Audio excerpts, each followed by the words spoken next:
When I was about 9 years old, I finally talked my grandma into going to church with us. Now, this was the grandmother that I stayed with many nights because she lived across the street from my school. I went to a little Christian school in this church right across the street from where she lived. And so as many nights as I could, I'd go stay at Grandma's house, and I'd get up in the morning and she'd make me breakfast, and I'd walk across the street to school. And then I had lunch every day at 11. And so at 11, I'd walk back across the street, and I'd go to Grandma's house, and she'd have lunch ready for me, and we'd watch The Price is Right. I loved my grandma, but she didn't know Jesus. And I would beg her to go to church, and she, most of the time, said no. But this time, she said yes. I was so excited, but she wouldn't sit any closer than right over there on the left, second row from the back. That was as far to the front as she would go. But we sat back there, and the preacher preached his message. And then he called for an invitation.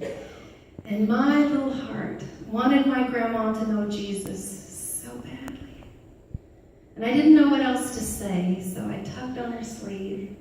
And with tears on my cheeks, I said, "Grandma, do you want to go forward and get saved?"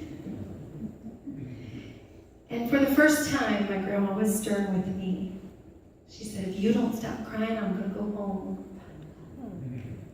She felt no need for God. And it scared me, and I didn't know what to say. I didn't want to make her angry. So for years, I didn't know how to talk to her about God. And I would just pray for her and try to live Jesus in front of her and ask her to go to church, because she didn't get mad when I asked her that. But she usually said no still. And then time passed, and I was in my 20s. And she was diagnosed with cancer. And they told her she didn't have long to live. And she still felt no need for God. And again, my heart was broken. I didn't know what to do. I begged God to make her choose Him. And God spoke to my heart and said, "I gave her a will of her own. She has to choose me." See, God loves us that much that He gives us the choice. So I began to pray, "Lord, don't let her go until she chooses You."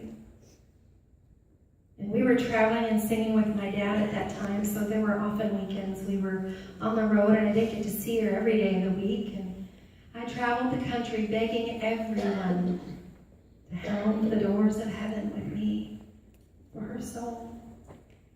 And what I didn't know was that Mrs. Jones, the pastor's wife from that church across the street, would go every Saturday to see my grandma. And she would sit with her in the living room where that hospital bed lay. And she would just love on her. And at the end of every visit, she would sing a hymn. And one day, after Mrs. Jones got done singing, my grandma said, "I'm ready now." And Mrs. Jones said, "For what?" And she said, "To be saved, you can tell me how to be saved now." And that day, my grandma gave her heart to Jesus. And even though she would die just a short time later, I walked into that living room to see her after that. And she looked better. Because for the first time in my grandmother's life, she had peace. And I'm so amazed at God's love for us. He loved me enough to answer my prayer. And He loved her enough not to let her go. And tonight, if you take anything home with you, we want you to take this home with you. He loves you too. The love of God is great and far than tongue or pen Amen. could ever tell. It goes beyond the highest star and reaches to the lowest hell.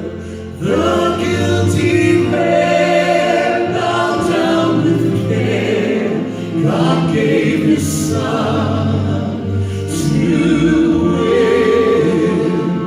His erring child He reconciled and pardoned from His sin.